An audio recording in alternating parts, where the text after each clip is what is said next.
Dia 27. Derrotando a tentação. Fuja de qualquer coisa que lhe provoque os pensamentos malignos, mas aproxime-se de qualquer coisa que o leve a querer fazer o bem. 2 Timóteo 2:22. Lembrem-se de que as tentações que surgem na vida de vocês não são diferentes das que os outros enfrentam. E Deus é fiel. Ele impedirá que a tentação se torne tão forte que vocês não possam suportá-la. Quando forem tentados, Ele lhes mostrará uma saída, de modo que vocês não venham a ser vencidos por ela. 1 Coríntios 10:13. Sempre há uma saída. A tentação às vezes pode parecer irresistível, impossível de reprimir, mas isso é uma mentira de Satanás. Deus prometeu jamais permitir que algo que venha de fora prevaleça sobre o que Ele colocou dentro de você. Ele não deixará que você seja tentado além de suas forças. Entretanto, você também deve fazer sua parte, praticando 4 fundamentos bíblicos para derrotar a tentação. Redirecione sua atenção para outra coisa. Pode parecer estranho, mas em parte alguma da Bíblia você encontra instruções sobre como resistir à tentação. Somos orientados a resistir ao diabo, Tiago 4:7. Mas isso é muito diferente, como explicarei mais adiante. Em vez disso, somos aconselhados a redirecionar nossa atenção, pois resistir a um pensamento não produz o resultado pretendido. Isso só aumenta nossa concentração na coisa errada e fortalece a sedução. Deixe-me explicar. Toda vez que você tenta bloquear um pensamento, você o implanta ainda mais fundo em sua memória. Resistindo, você na verdade fortalece. Isso realmente ocorre com a tentação. Você não consegue derrotá-la combatendo a sensação que ela traz. Quanto mais você combate um sentimento, mais ele o consome e controla. Você o fortalece cada vez que pensa nele. Como a tentação sempre começa com um pensamento, a maneira mais rápida de neutralizar seu fascínio é desviar a atenção para outra coisa. Não combata o pensamento, apenas mude o canal de sua mente e concentre seu interesse em outra ideia. Esse é o primeiro passo para derrotar a tentação. A batalha contra o pecado é ganha ou perdida na mente. O que prende sua atenção também aprisiona você. Por isso Jó declara: fiz um pacto com os meus olhos, jamais olhar com cobiça para uma jovem. Jó 31:1. Davi orou: não me deixes ficar pensando em coisas sem valor. Salmo 119:37a. Já se sentiu subitamente faminto depois de assistir um anúncio de comida na televisão? Já ouviu alguém tossir e imediatamente sentiu vontade de limpar a garganta? Já presenciou alguém dando um grande bocejo e sentiu o impulso de bocejar? Você talvez esteja bocejando enquanto lê isto. É o poder da sugestão. Movemos-nos naturalmente para onde dirigimos nossa atenção. Quanto mais você pensa a respeito de alguma coisa, com mais força ela se apodera de você. É por isso que ficar repetindo: preciso parar de comer tanto, de fumar, de me entregar ao desejo sexual ilícito, é uma estratégia contraproducente. Ela o mantém concentrado no que você não quer. É como anunciar: nunca vou fazer o que minha mãe fez. Dizendo isso, você está apenas se programando para repetir o que foi feito. As dietas em geral não são eficazes porque o mantém pensando em comida o tempo todo. É a garantia de que você estará sempre faminto. De igual modo, o orador que fica repetindo para si mesmo: não fique nervoso, está contribuindo para manter o nervosismo. Ele deveria concentrar os pensamentos em qualquer outra coisa, exceto nas sensações. Poderia concentrar-se em Deus, na importância do discurso ou nas necessidades dos que irão ouvi-lo. A tentação começa capturando sua atenção, e o que prende a atenção desperta emoções. Estas, por sua vez, estimulam seu comportamento e você age de acordo com o que sente. Quanto mais você se concentra em não querer algo, com mais força isso envolverá em sua teia. Ignorar a tentação é muito mais eficaz que combatê-la. Se a mente estiver focada em outra coisa, a tentação perde o domínio. Então, quando a atenção o chamar ao telefone, não discuta com ela, apenas desligue. Às vezes, isso significa sair fisicamente de uma situação tentadora. Trata-se de uma ocasião em que não é errado fugir. Levante-se e desligue o televisor. Afaste-se do grupo que está fofocando. Saia do cinema no meio do filme. Para evitar o ferrão, afaste-se das abelhas. faça o que for necessário para desviar a atenção e concentrá-la em algo legítimo.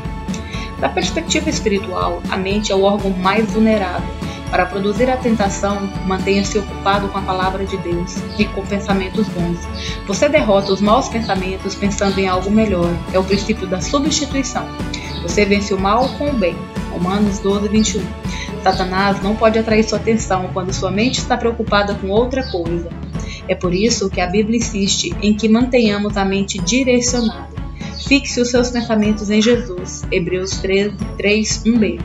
Lembre-se de Jesus Cristo, 2 Timóteo 2:8a, e encham a mente de vocês com tudo o que é bom e merece elogios. Isto é, tudo o que é verdadeiro, digno, correto, puro, agradável e decente. Filipenses 4:8. Se você realmente pretende derrotar a tentação, então deve controlar a mente e avaliar o que absorve da mídia. O homem mais sábio que já viveu advertia: tenha cuidado com o que você pensa, pois a vida é dirigida pelos pensamentos. Provérbios 4:23. Não permita que indignidades penetrem-lhe a mente por falta de critério. Seja seletivo, escolha cuidadosamente em que pensar. Siga o exemplo de Paulo. Mantemos cativo todo pensamento e, dominando-o, fazemos com que ele obedeça a Cristo. 2 Coríntios 10:5. Isso exige uma vida inteira de prática, mas com a ajuda do Espírito Santo, você pode estabelecer sua forma de pensar. Revele sua luta a um amigo espiritual ou a um grupo de apoio. Não é necessário contar para todo mundo, mas você precisa pelo menos de uma pessoa com quem possa abertamente compartilhar sua luta.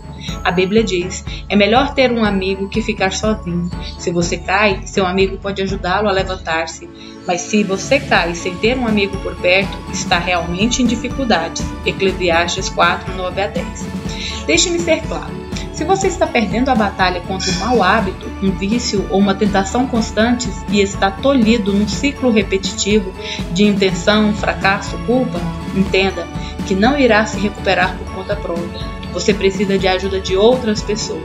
Algumas tentações são vencidas somente com o auxílio de alguém que ore por você, que o incentive e que o responsabilize por seus atos. O plano de Deus para seu crescimento e libertação inclui outros cristãos. A comunhão honesta e verdadeira é o antídoto para a luta solitária contra os pecados, que não dão trégua. Deus diz que essa é a única maneira de escapar. Confesse os seus pecados uns aos outros e façam oração uns pelos outros, para que vocês sejam curados. Tiago 5:16a. Você realmente quer ser curado daquela tentação recorrente que o derrota continuamente? A solução de Deus é simples. Não a reprima, confesse. Não oculte, revele. Expor os sentimentos é o início da cura. Esconder a dor só intensifica. Os problemas crescem na escuridão, tornando-se cada vez maiores, mas retrocedem quando expostos à luz da verdade. As enfermidades têm a medida dos segredos. Então, tire a máscara, pare de fingir ser perfeito e venha para a liberdade. Na igreja Sunday Beck, temos visto o impressionante poder deste princípio para destruir o domínio de tentações constantes e de vícios aparentemente incorrigíveis, por meio do programa que desenvolvemos chamado Celebrando a Recuperação. É um processo bíblico de recuperação em 8 etapas, baseados nas bem-aventuranças de Jesus e construído em torno de pequenos grupos de apoio. Nos últimos 10 anos, mais de 5.000 vidas foram libertas de todo tipo de hábitos obsessivos, danos emocionais e vícios. Hoje, o programa é utilizado em milhares de igrejas. Recomendo fervorosamente a sua igreja. Satanás quer que você pense que seu pecado e sua tentação são exclusivos e que, por isso, deve mantê-los em segredo. A verdade é que estamos todos no mesmo barco. Todos combatemos as mesmas tentações. 1 Coríntios 10:13. E todos pecaram. Romanos 3:23. Milhões de pessoas sentem o que você está sentindo e enfrentam as mesmas lutas que você está enfrentando. O motivo pelo qual escondemos nossos pecados é o orgulho. Queremos que os outros pensem que temos tudo sob controle. A verdade é que qualquer assunto sobre o qual você não possa falar já está fora de controle. Problemas financeiros, problemas no casamento, crianças, pensamentos, sexualidade, hábitos secretos ou qualquer outra coisa. Se você pudesse resolvê-lo sozinho, já o teria feito, mas não pode. Nessa situação, decisões pessoais e força de vontade não são suficientes.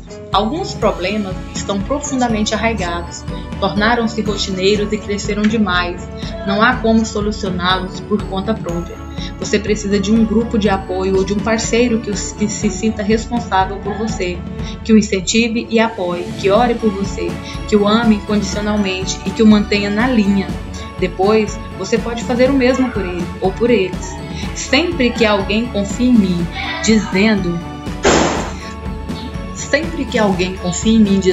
nunca contei isso a ninguém, fico entusiasmado com aquela pessoa, porque sei que ela está para experimentar um grande alívio e libertação.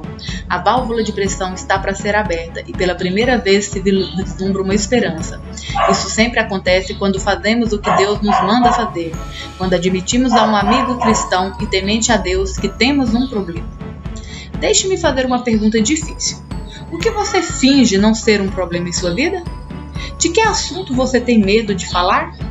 Você não irá resolver esse problema sozinho. Sim, é humilhante admitir fraquezas perante outra pessoa, mas é exatamente a falta de humildade que o impede de melhorar. A Bíblia diz: Deus se opõe aos orgulhosos, mas favorece os humildes. Portanto, humilhem-se diante de Deus. Tiago 4, 6-7a. Resistam ao diabo. Após termos nos humilhado e nos submetido a Deus, somos orientados a desafiar o diabo. A parte final de Tiago 4,7 diz: resistam ao diabo e ele fugirá de vocês. Não nos resignemos passivamente diante de seus ataques. Devemos contra-atacar. O Novo Testamento descreve muitas vezes a vida cristã como uma batalha espiritual contra as forças do mal, utilizando termos que aludem à guerra, como batalha, conquistar, luta e superar. Os cristãos são muitas vezes comparados a soldados que atuam em território inimigo. Como podemos resistir ao diabo? Paulo explica: revista-se da salvação como seu capacete e tome a espada do Espírito, que é a palavra de Deus. Efésios 6,17. O primeiro passo é aceitar a salvação de Deus. Você não é capaz de dizer não ao diabo, a menos que tenha dito sim a Cristo. Sem Cristo, não temos defesas contra o diabo.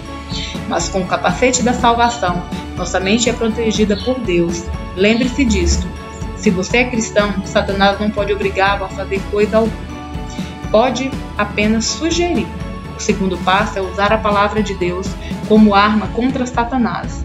Jesus deu exemplo quando foi tentado no deserto. Sempre que Satanás apresentava uma tentação, Jesus reagia citando as Escrituras. Ele não discutiu com Satanás. Ele não disse: não estou com fome. Quando foi tentado a usar o seu poder para suprir uma necessidade pessoal, ele simplesmente citou as Escrituras que havia memorizado. Devemos fazer o mesmo. Há poder na palavra de Deus e Satanás a teme. Jamais tente argumentar com o diabo. Ele argumenta melhor que você, pois teve milhares de anos para praticar.